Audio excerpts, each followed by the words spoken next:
Hello, and thank you for attending this session on the challenges of account recovery for FIDO authenticators. My name is Kyle Rutherford, and I'm the co-founder and CEO of Asignio. Helping me to present today is Calvin, co-founder and VP Customer Success. In this session, we will go over some of the challenges we see for users that need to recover their account, looking at what conditions or use cases lead to the need for account recovery, why account recovery transactions are potentially risky, and what are the key characteristics to look for in an account recovery solution that can securely solve the problem, reduce risk exposure, and in some cases, reduce cost by leveraging the new technology. So Calvin, why don't you get us started with where we are at today? Thanks, Kyle. We're going to briefly start by discussing where FIDO adoption is at today. So about 2.5 years ago, we witnessed the start of the global pandemic.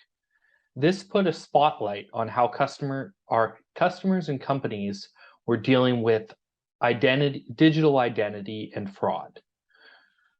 Even today, most companies and customers still rely on SMS one-time passcodes, knowledge-based authentication, and username and password.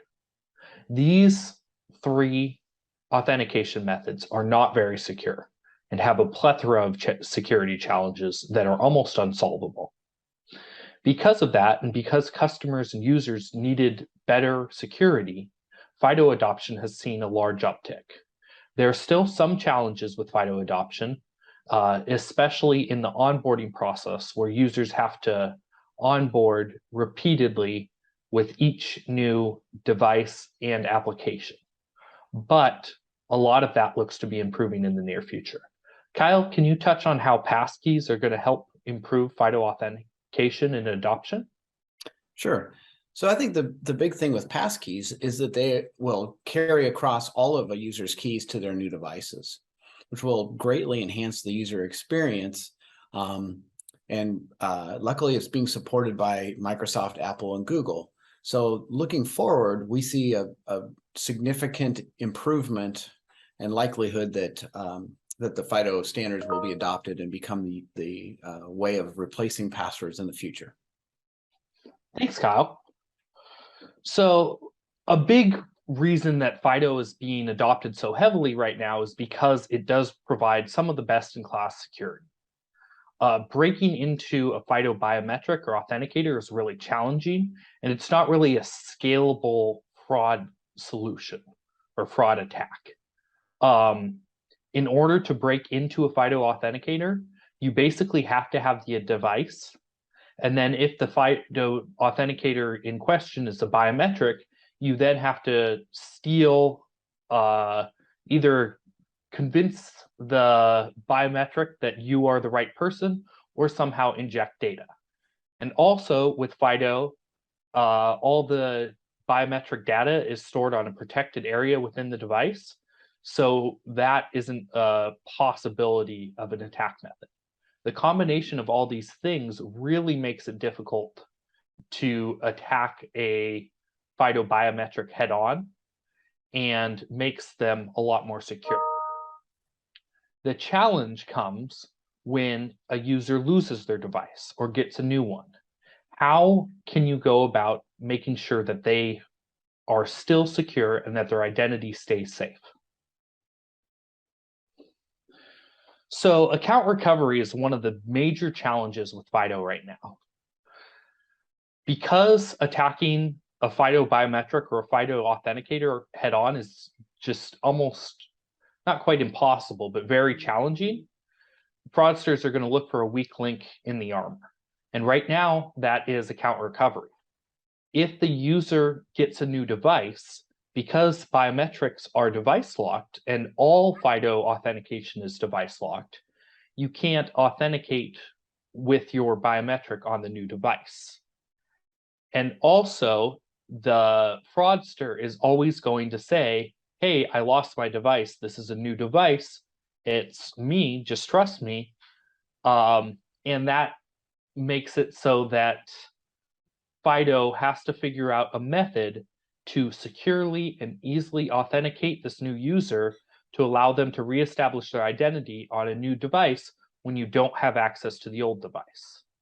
A lot of times this authentication comes from username and password, SMS OTP, or KBA. And these three, as we already talked about a little bit earlier, are not secure enough.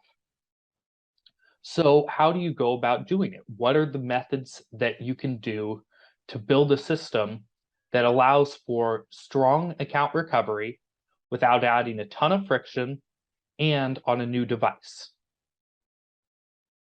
Passkeys also potentially increase this challenge. Passkeys potentially increase the problem of account recovery for FIDO. Kyle, could you talk real quick on how that is? Sure.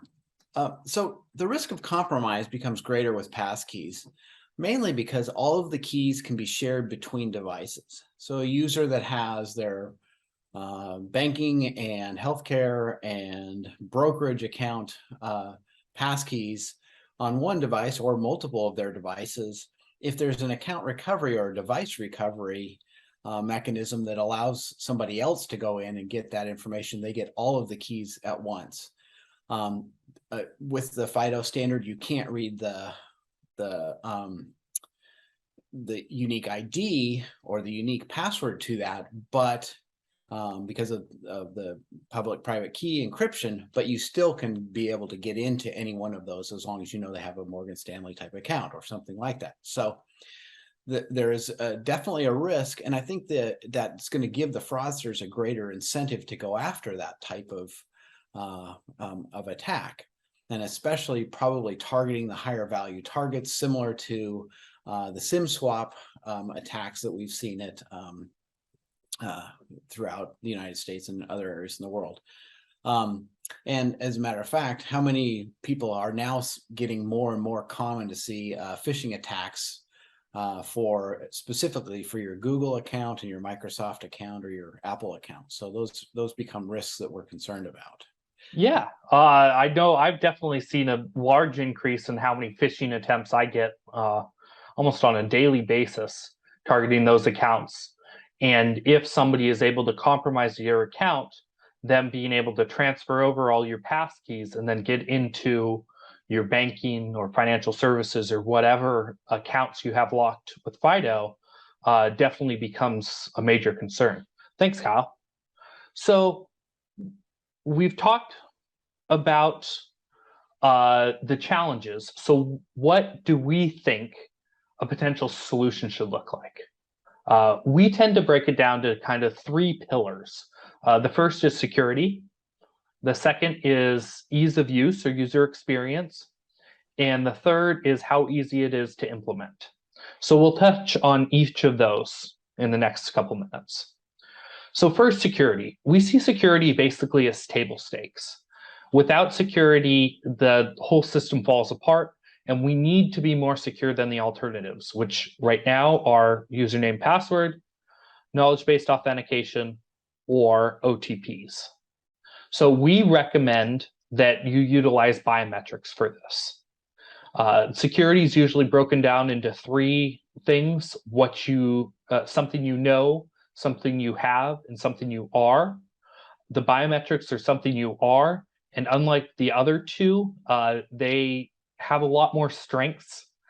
Something you have, people lose devices all the time, and this is one of the things that we're expecting with this type of account recovery challenge.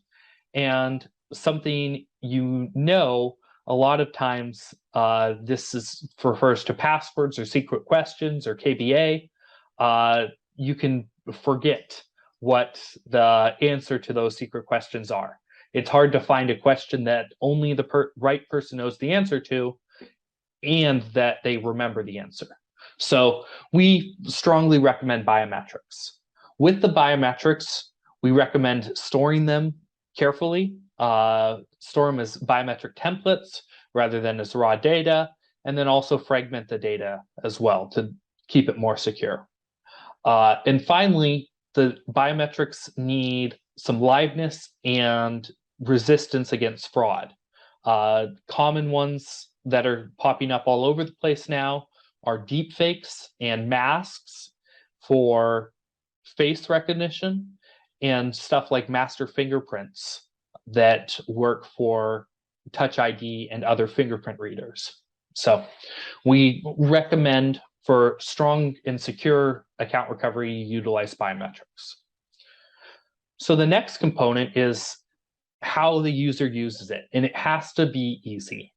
It can't require them to do everything under the sun and jump from system to system to system to be able to use it. It needs to work seamlessly across devices and work from where they're authenticating. So we recommend, again, having multiple forms of authentication that work. Preferably all of them are secure. You don't want SMS OTP or other systems that are very vulnerable to phishing and man in the middle and SIM swapping attacks. And finally, it needs to be fast. It should be really fast and easy to do while staying secure. Again, that's challenging, and there's a little bit of a balancing act of speed of use and security, but we think that you can find a system that does both. I will also add that the working seamlessly across devices, it needs to work on every device. It can't require a special hardware, because if you require special hardware, we've found that that really reduces adoption and makes it a lot harder for the user, because they can lose their special hardware or don't want to buy it or all sorts of other things. So that's kind of the user experience side and what we look for in the solution. And finally, we have, it has to be easy to implement. So companies, they want a solution that's easy to put together. It can't require a ton of man hours in terms of programming, in terms of implementation. We believe that it should be a standards-based solution, because complying to standards rather than building your own makes it a lot stronger and allows it to work kind of like an open platform, which we believe fits into everything FIDO stands for. We also recommend a web-based platform because we found that especially when you're in the process of getting a new device, downloading a lot of new apps causes a pretty significant increase in friction. So making it web-based and easy to use really is a strength. I also would add it should be global. It should be able to work anywhere on any language, anywhere in the world. It doesn't make sense to have it just work in the United States or Europe or some of these other areas. The challenges with FIDO account recovery occur everywhere across the globe. So being able to work globally is really critical. And finally, I would say having the ability to continuously monitor threats and stop them. There's a lot of challenges that come from utilizing account recovery for FIDO, and being able to stop some of the common threat vectors like SIM swaps, phishing, deep fakes, etc., is really, really important. So yeah, that's kind of the whole of what we believe a solution should look like. If you'd like to learn more, feel free to reach out to Kyle at his email there. And thank you so much to Authenticate for the opportunity to present. And we hope you enjoyed. Thanks. Thanks, everybody.